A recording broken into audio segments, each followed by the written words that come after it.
The Battle of Gaines's Mill, sometimes known as the First Battle of Cold Harbor, the Battle of Chickahominy River, took place on June 27, 1862, in Hanover County, Virginia, as the third of the 7 days battles of the American Civil War. Following the inconclusive Battle of Beaver Dam Creek the previous day, Confederate General Robert E. Lee renewed his attacks against the right flank of the Union Army, relatively isolated on the northern side of the Chickahominy River.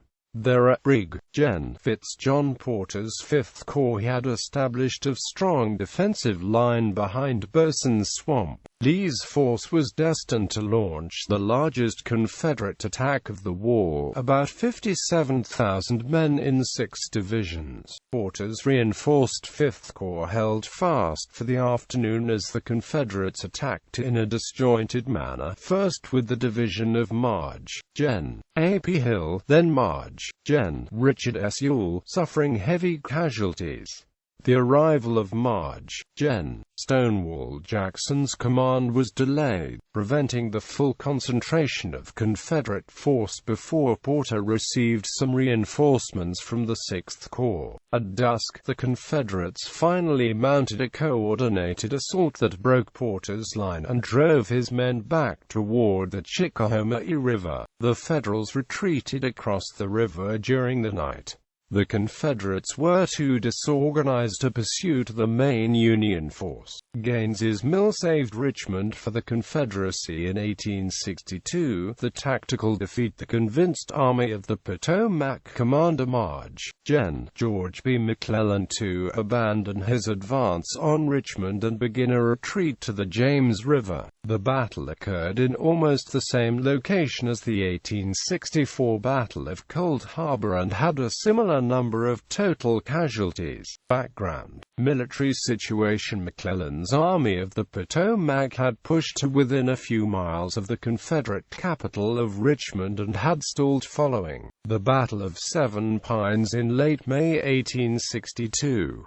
Lee wanted to take the initiative, believing that remaining on the strategic defensive would play into Union hands and allow the Confederacy to be worn down. He planned to shift his 90,000-man Confederate army to the north of Richmond and attack McClellan's right flank. The Confederate cavalry under the command of Marge. Gen. J.E.B. Stuart had ridden around McClellan's army, confirming that the flank was open, not anchored on Totopotomoy Creek, and vulnerable. Lee planned to use Marge. Gen. Stonewall Jackson's force, transported by rail from the Shenandoah Valley, to attack on McClellan's right and rear, while the remainder of his army under Marge. Gens. A.P. Hill, James Longstreet, and D.H. Hill attacked from the direction of Mechanicsville. The 7 days battles began with a Union attack in the minor Battle of Oak Grove on June 25, but the first major battle started the next day when Lee launched the large-scale assault against McClellan at the Battle of Beaver Dam Creek. Lee attacked Porter's 5th Corps north of the Chickahominy, while the bulk of the Union Army was relatively unoccupied south of the river. Although this battle was a tactical victory for the Union, McClellan realized that he could not keep Porter's corps in place with Jackson threatening his flank. He ordered Porter to begin a withdrawal and at the same time decided to change the Army's base of supply from White House on the Pamunkey River to Harrison's Landing on the James River. Several of McClellan's subordinates urged him to attack the Confederate division of Marge. Gen. John B. Magruder south of the Chickahominy, but he feared the vast numbers of Confederates he believed to be before him and failed to capitalize on the overwhelming superiority he actually held on that front. Magruder assisted in this misapprehension by ordering frequent, noisy movements of small units back and forth and by using groups of slaves with drums to simulate large marching columns.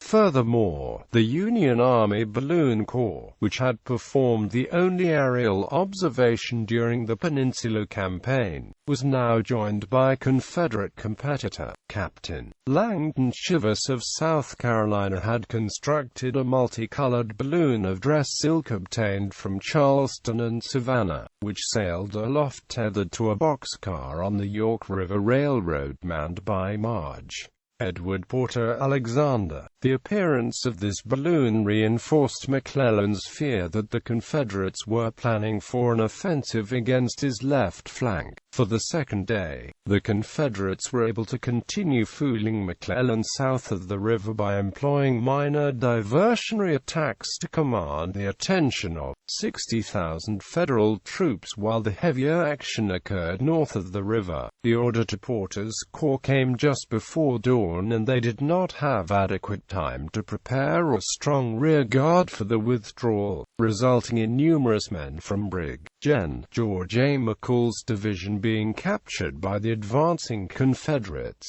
Porter selected a new defensive line on a plateau behind Bosun's Swamp, just to the southeast of a mill owned by Dr. William F. Gaines.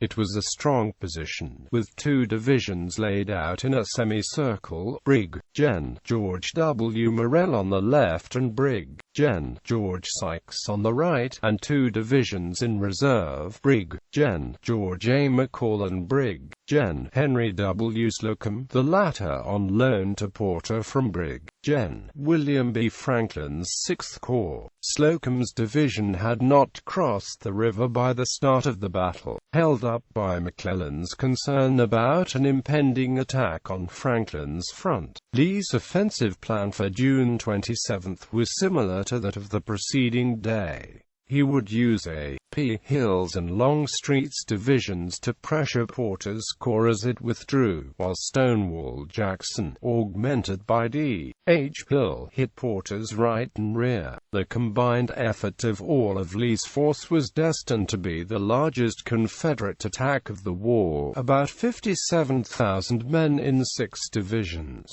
Lee traveled to Walnut Grove Church to meet with Jackson and describe the plan, which called for Jackson to march toward Old Cold Harbor, and then south beyond Porter's flank.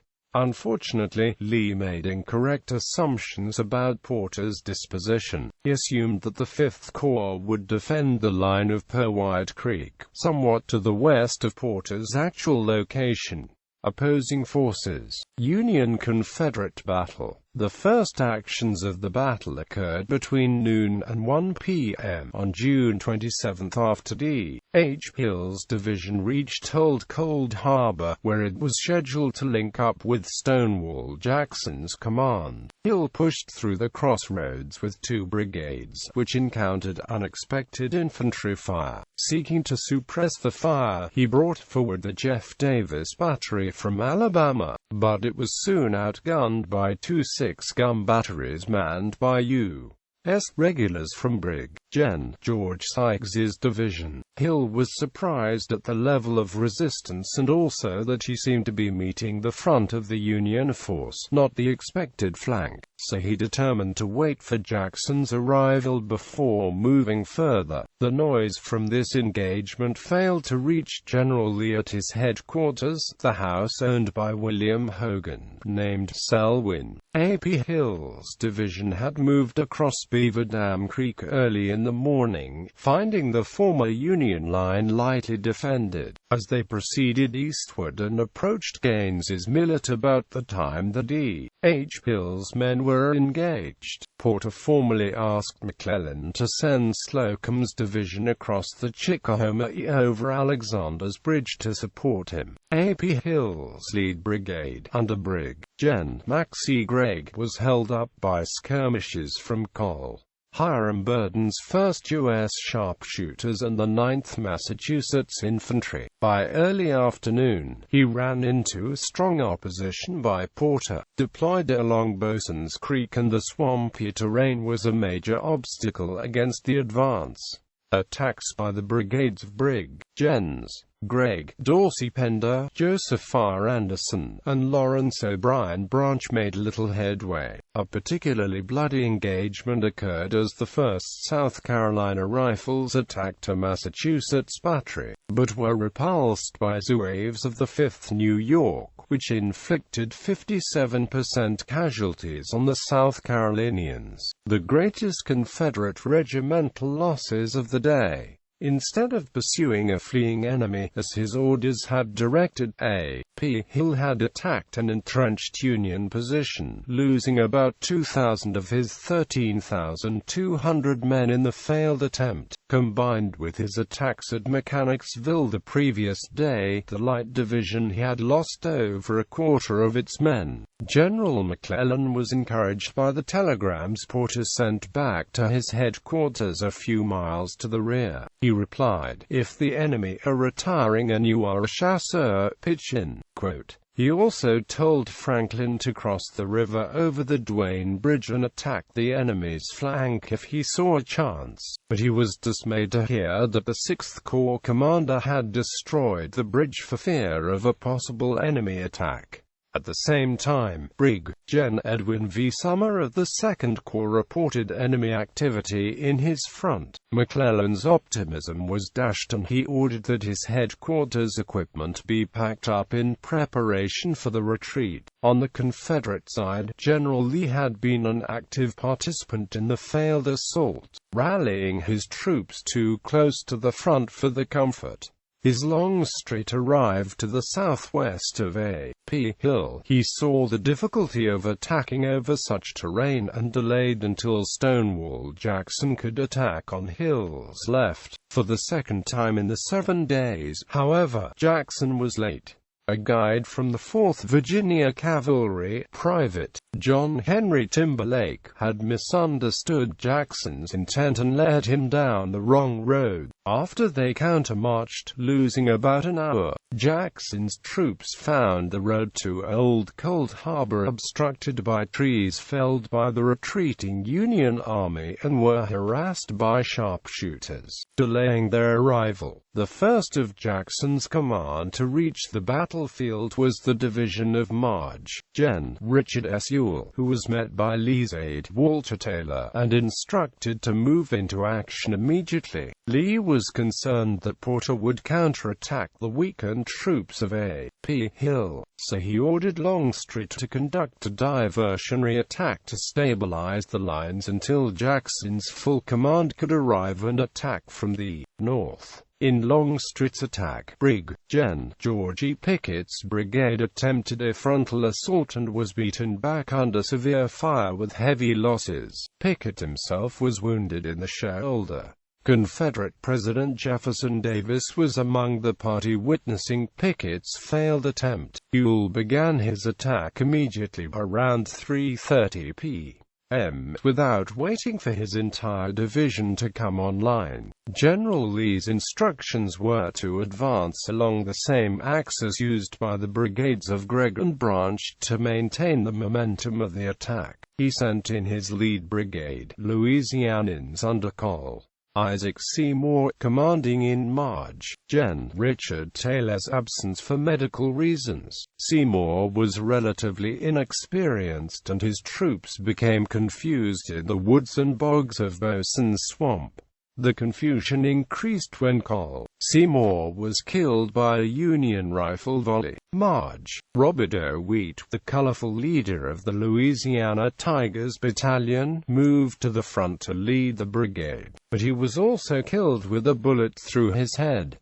The Louisiana Brigade withdrew from the battle. Ewell's attack continued with 2 regiments from the brigade of Brig. Gen. Isaac R. Trimble, but they could not advance beyond the swamp, falling with about 20% casualties. Porter was starting to receive reinforcements from Slocum's division and he brought forward troops to feed into gaps in his line. However, despite telegrams from Porter for more assistance, General McClellan gave no thought to the advantages of a counterattack. He He asked his corps commanders south of the river whether they had any troops they could spare. When no one volunteered, he directed Summer of the 2nd Corps to send 2 brigades, about 1/10 of the army, across the river. But because of the distances involved, they would not reach the scene for another 3 hours. When Stonewall Jackson finally reached Old Cold Harbor, weary from the marching and counter-marching, he began to arrange his troops and those of D.H. Hill to trap the Federals he expected to be driven east by Longstreet and A.P. Hill. He soon received instructions from General Lee that informed him of the current situation, and he began to prepare his command to assault the main Federal line. Faulty staff work prevented his men from moving forward for over an hour, while Jackson rode back and forth distractedly. His chaplain and chief of staff, Marge Robert L. Dabney, took the initiative to find the divisions of Brig. Gens. William H. C. Whiting and Charles S. Winder and corrected the garbled instructions they had received. Generals Lee and Jackson met on the Telegraph Road to coordinate a final assault across the entire Federal line. Lee's assault at 7 p.m. was conducted by 16 brigades, about 32,100 men. Porter had about 34,000 men to defend the line, but many of these were worn out from the previous attacks, and command cohesion was hampered by feeding isolated reinforcements into the line to fill gaps. Nevertheless, they had the advantages of good defensible terrain and superiority in artillery. The Confederates were not able to advance simultaneously in a neat battle line over the 2.25-mile front, but rushed forward and were repulsed intermittently in smaller unit actions. On the Confederate left, the assault by D.H. Hill's division met heavy resistance from the regulars of Sykes's division around the McGee House. In the center, the Georgians of Brig. Gen. Alexander R. Lawton's brigade were in the first battle. They pushed forward with the assistance of the Stonewall Brigade of Winder's division, along with Elzey's and Trimble's of Ewell's division. The Confederate right was opposed by the most difficult terrain, a quarter-mile open wheat field that sloped down to Bosun's Swamp and then faced 2 lines of Union defenders on higher ground. James Longstreet wrote in his report, "I was, in fact, in the position from which the enemy wished us to attack him." As the sun was starting to go down, William Whiting's division achieved the breakthrough on Longstreet's front. Brig. Gen. John Bell Hood's Texas Brigade moved forward swiftly and aggressively and broke a hole in the line. Pickett's brigade also succeeded in its second assault of the day. Confederate breakthroughs on the center and right could not be counted, and the Union line crumbled. Sykes's regulars conducted an orderly withdrawal from the McGee House to Grapevine Bridge. The Union brigades of Brig. Gens. Thomas F. Maffer and William H. French arrived from the 2nd Corps, too late to help other than as a rear guard for Porter's retreat. A battalion of the 5th U.S. Cavalry under Captain Charles J. Whiting made a desperate charge against the Texas Brigade, but was forced to surrender after heavy losses.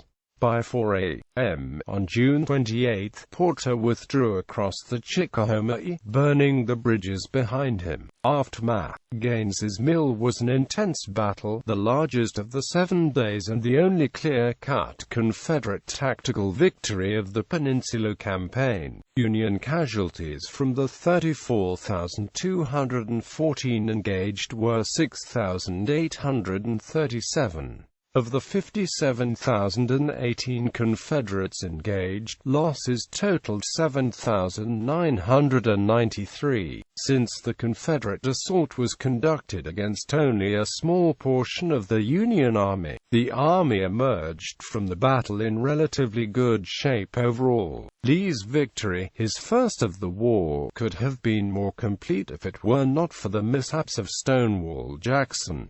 Historian Stephen W. Sears speculates that it were not for Jackson's misdirected march and his poor staff work, the major assault that Lee unleashed at 7 p.m. could have occurred 3 or 4 hours earlier. This would have put Porter in grave jeopardy, without any last-minute reinforcements and the cover of darkness. He quotes Edward Porter Alexander, prominent Confederate artillery officer and post-war historian. Had Jackson attacked when he first arrived, or during A.P. Hill's attack, we would have had an easy victory, comparatively, and AMP would have captured most of Porter's command. Although McClellan had already planned to shift his supply base to the James River, his defeat unnerved him and he precipitously decided to abandon his advance on Richmond and begin the retreat of his entire army to the James. Gaines's Mill and the Union retreat across the Chickahominy was a psychological victory for the Confederacy, signaling that Richmond was out of danger. Battlefield preservation. The only preserved portion of the Gaines's Mill battlefield for nearly 150 years was a 60-acre section of the battlefield under a National Park Service control around the Watt House. This tract is only a small fraction of the more than 2,000 acres that comprises the battlefield. In 2011, 2 preservation efforts were completed by the Richmond Battlefields Association and the Civil War Trust, the first preservation successes at Gaines's Mill since before World War II. This new 285-acre Longstreet attack tract greatly expanded the amount of preserved land at Gaines's Mill. The Civil War Trust has saved 314 acres at Gaines Mill to date.